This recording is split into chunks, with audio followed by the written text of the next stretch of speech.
عرب کے اندر سال کے بعد عورتوں کا ایک میلہ لگتا تھا خانہ کعبہ کے پاس، صرف عورتیں اکٹھی ہوتی تھی، میلہ لگا ہوا تھا۔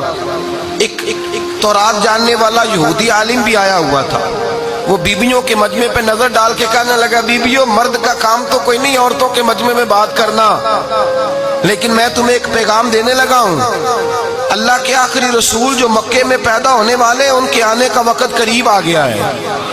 وہ بیوی بڑی خوش نصیب ہوگی جنہیں ان کی رفاقت ملے گی۔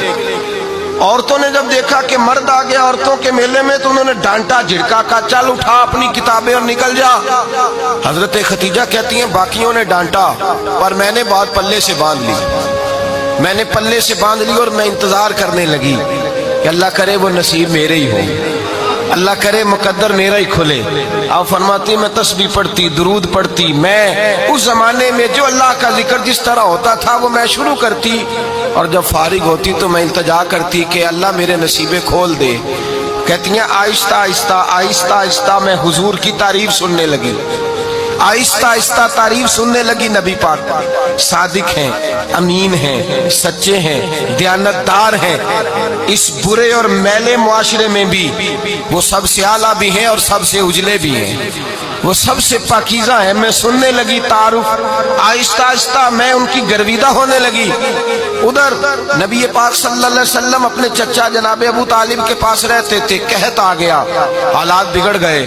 حضور سید عالم صلی اللہ تعالی علیہ وسلم سے چچا کہنے لگے بیٹے اگر مال تجارت لے کے شام جاؤ تو بڑا نفع کماؤ گے، ہمیں ضرورت بھی ہے، اور اگر ہو سکے تو ختیجہ کا مال لے کے جاؤ۔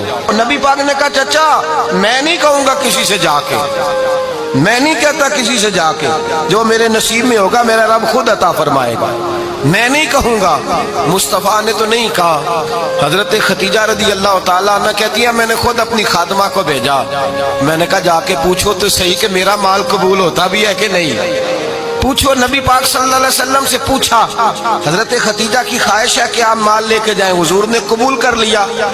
جناب خدیجہ الکبریٰ رضی اللہ تعالیٰ عنہ کے غلام تھے، میسرہ ان کا نام تھا، جناب خدیجہ نے ان کو ساتھ بھیجا، فرمایا تین باتیں ارشاد فرمائی۔ ایک تو فرمایا سارا رستہ غور سے دیکھنا میرے نبی کے ساتھ کیا معاملات درپیش ہوتے ہیں، ابھی اعلان نبوت نہیں کیا، فرمایا ذرا غور کرنا، میرے مصطفیٰ کا مطالعہ کرنا اور مجھے واپس آ کے سبق سنانا، وہ جو تم نے چہرہ بددعا کی تلاوت کی ہو ذرا مجھے واپس آ کے سنانا۔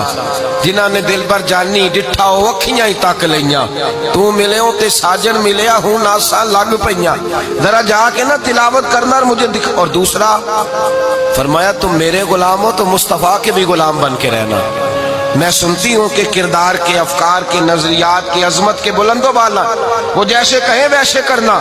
اور تیسری حضرت خدیجہ نے نصیحت فرمائی، فرمایا محمد ابن عبداللہ صلی اللہ علیہ وسلم کی رائے سے اختلاف نہ کرنا، یہ چلتے ہوئے معاہدہ کیا، جو وہ کہہ دے سو کر جانا۔ غلام کہتے ہیں میں ساتھ گیا، باتیں میں نے سن لی، لیکن جب سفر شروع ہوا نا ابھی چند منزلیں طے ہوئی تھی، میں نے کہا خدیجہ آپ نے کیا نصیحت کرنی تھی، ان کے ساتھ جو رہے گا وہ ان کا غلام ہی بن جائے گا، ان کے ساتھ جو رہے گا تو اجے میرا محبوب نہیں ڈٹھا جن ویکھ کے چن شرماوے، جے رکھے ہاتھ پھلاں وچ ہاتھ نال پھلا رل جاوے، تے ادھی راتی چن چڑھ جاندے جدوں جلوہ فرماوے۔ فرمایا جو بھی ساتھ رہتا غلام ہو جاتا۔ میسرہ کہتے میں گیا، تجارت شروع ہوئی، کہتے ہیں نبی پاک صلی اللہ علیہ وسلم جب منڈی میں پہنچے تو لوگ قسمیں اٹھا اٹھا کے مال بیچ رہے تھے۔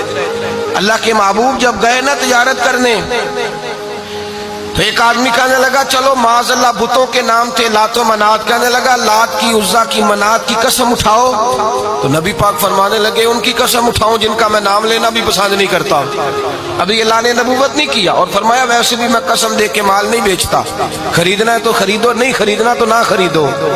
کہتے ہیں لوگ قسمیں اٹھا اٹھا کے پیچھے جاتے تھے، پر میرے نبی جس سے رخ پھیرتے تھے وہ نبی پاک کے پیچھے ہو جاتا تھا۔ ماتے کئی گنا زیادہ نفع کمایا۔ ہم رستے میں تھے، حضور ایک درخت کے نیچے آرام کرنے لگے، ایک عیسائی راہب غار میں بیٹھا تھا، نکل کے آ گیا، مجھ سے کہنے لگا مجھے وہ جانتا تھا، میں سرا یہ کس کو ساتھ لائے، یہ کون ہے؟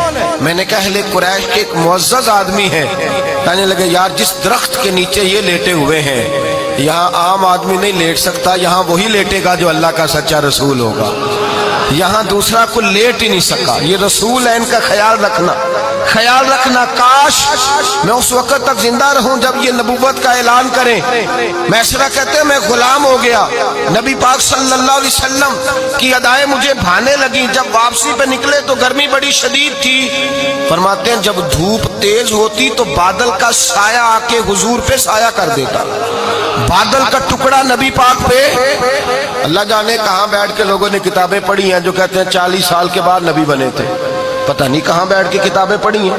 ہم نے تو جو سیرت پڑھی ہے وہ بتاتی ہے کہ تیری حیات پاک کا ہر لمحہ پیغمبر لگے, ہر لمحہ پیغمبر لگے. یہاں تو وہ لوگ جو کئی سال پہلے 20 اور 25 سال پہلے حضور سید عالم صلی اللہ علیہ وسلم کی رفاقت میں رہے, وہ اعلان کر لوگ پتہ نہیں کہاں بیٹھ کے کتابیں پڑھتے ہیں, کہاں بیٹھ کے. میرے نبی پاک سے صحابہ نے پوچھا حضور آپ کب نبی تھے؟ فرمایا ابھی آدم کی مٹی گوندی جا رہی تھی, ابھی آدم کی مٹی گوندی جا رہی تھی, میں تب بھی اللہ کا رسول تھا.